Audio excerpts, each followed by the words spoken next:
Our next game is Go on a chessboard. As you probably know, Go is a really big and famous game in Japan and it is played all over the world.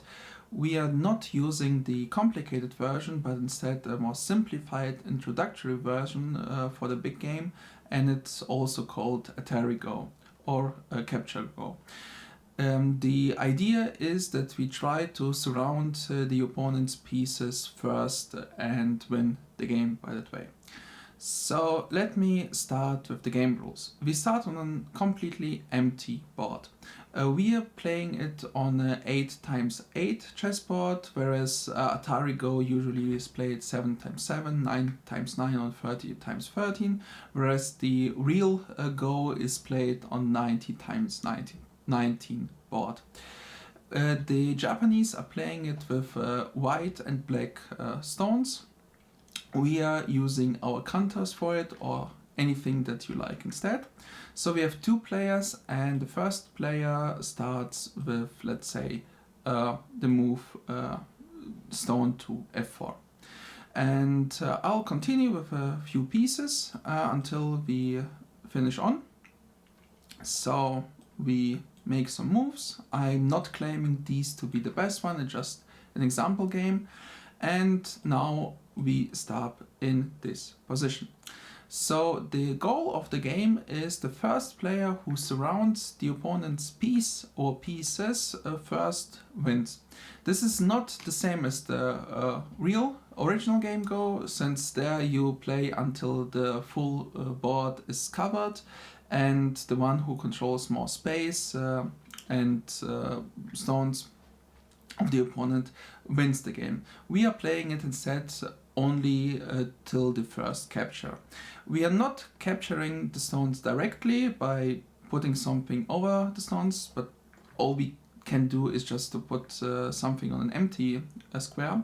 Instead, we try to surround it. So for example, in this game, if it's Blue's turn, he could actually surround the piece on f4 with these 3 plus the 4th stone.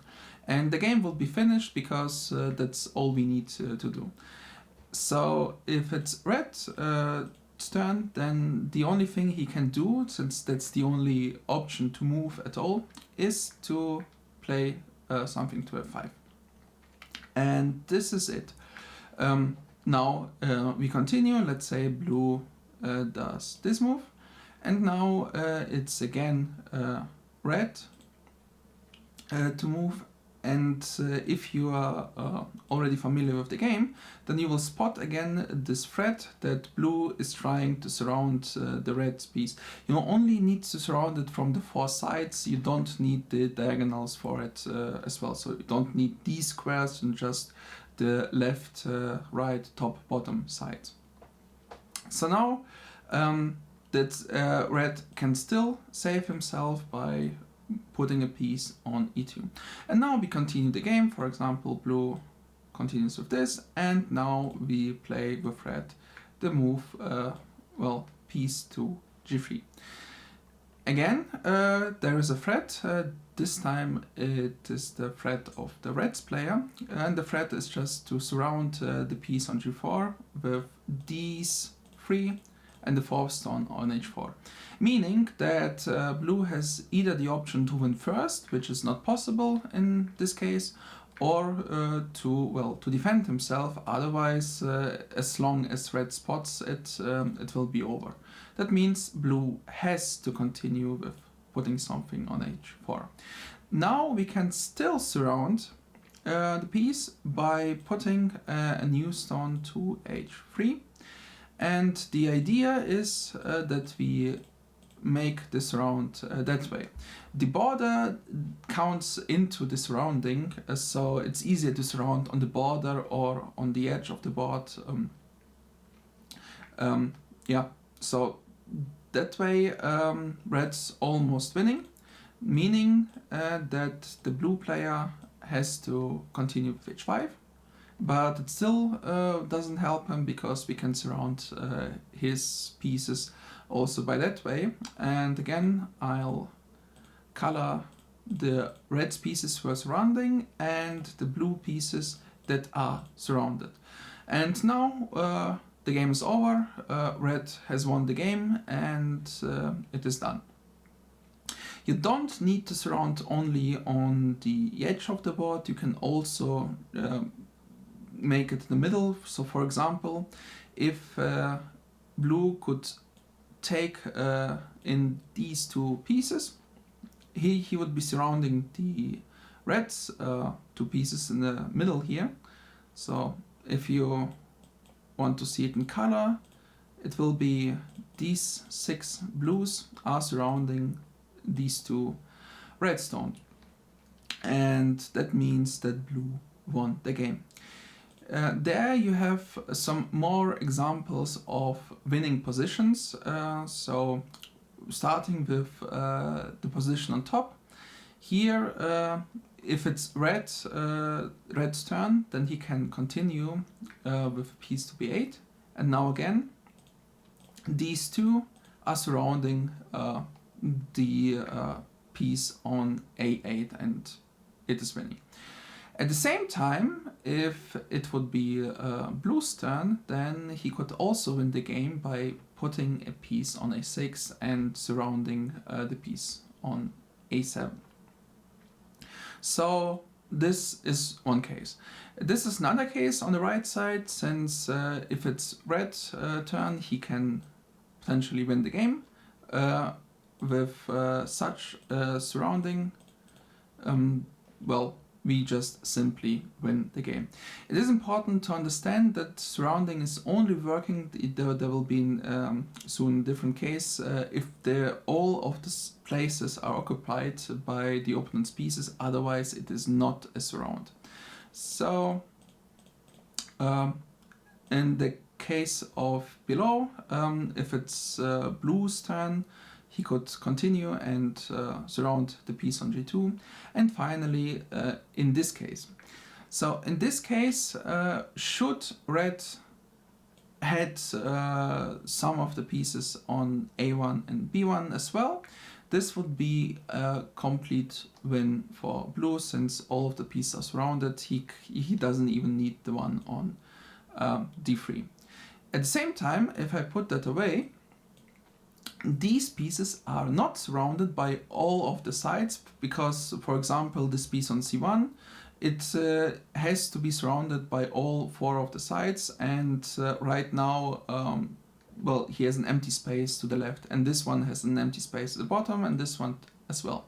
So therefore, these 4 are in danger, but blue cannot do anything further to put it to continue, meaning actually they are safe, in fact.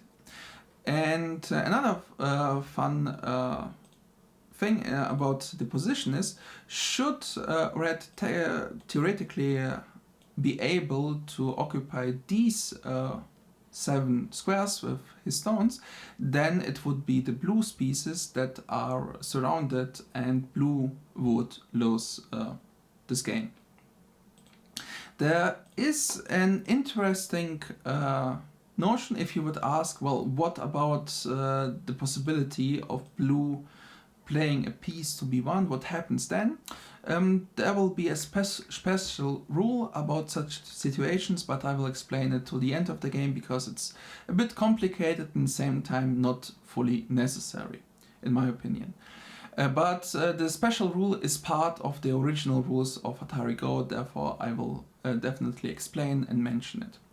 So here are some more examples that you can, well, occupy pieces in the middle. You don't need to do it on the border of the board. It's just obviously harder, but it is possible. So once I have explained you the rules, I can show you some important well, details. I will tell you some golden rules and how it does look like in real life. So in my elementary courses for elementary students, I played it, and this is, for example, one of the positions that have arisen. Here, for example, These red pieces are almost surrounded by these blues, but as long as there are no additional pieces on these two squares, they are, well, in fact, not surrounded.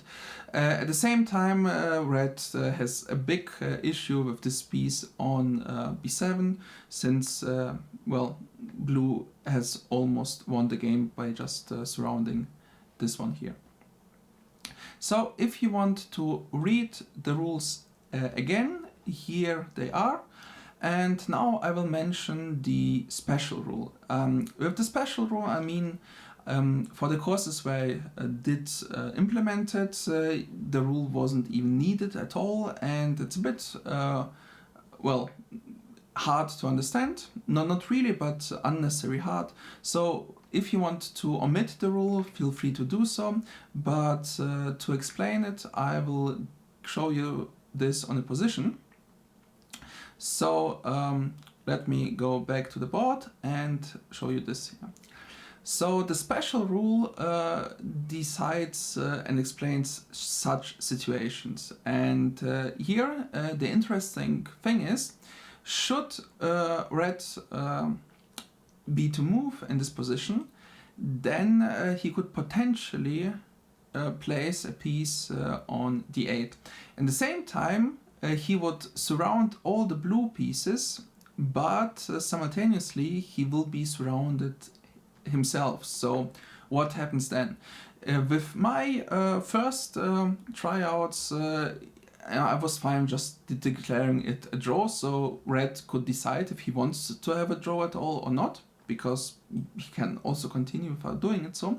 But if you want to know the real official rules, then they claim that the one who is playing the last piece wins the game. So in that case, it would be a red win. And the difference is that with the special rule, in this case, well, if it's blue to move, he cannot defend, because putting a piece on d8 will just lose him the game. And red can finish the game if he likes to. And, well, probably he should if he can. At the same time, for the situation below, that doesn't change anything, because here red cannot finish the game by putting a red piece on any of these squares, since in that case he will lose himself the game without winning the game for himself, because there are too many spaces left. So he needs to surround all of the blue pieces, and they are not surrounded. So if there will be only one square left, then yes, this would be a winning move for red. But in that case, it's not a winning move, but instead of a losing move. Again, it's a rule that is important to be able to play the game on a higher level, but for the starters, you can also omit it and just declare it a draw until you came to a level where you need it. So for the final part is a certain rule set that I want to give to you. And the rule set is the golden principles. There are golden rules in chess, so these are not official golden rules of Atari Go, but I call them that way because this is how you should win the game. So the most important thing is try to calculate ahead as far as possible. And also you need to notice and spot all the possibilities and obviously, well, try to use them to your advantage. So first of all, in case that you can't surround your opponent and win the game, then you should do it. It's your highest priority. You shouldn't think about defending, but first of all, can you win? And then if yes, do it. That's the most important thing. If you cannot win the game immediately, then check whether the opponent has a threat to win the game on his turn. And if so, try to defend it as good as you can. If none of this is possible, then you should try to play by your intuition, but at the same time there are some general rules that you should follow. And first of all, try to keep your counters or pieces together, because if they're together, they are harder to surround. At the same time, be careful on the edge of the board, because it's easier again to surround on the border than it is to surround in the middle of the board. But ultimately, it is the most important thing to be calculating better than your opponent. The game Go itself is a pure calculation game, and not even computers for at least a very long time could find the best, perfect playing solution. So give it a go, do your best, try to follow these golden rules. The game is pretty intuitively clear and self-explanatory, and well, do your best and good luck.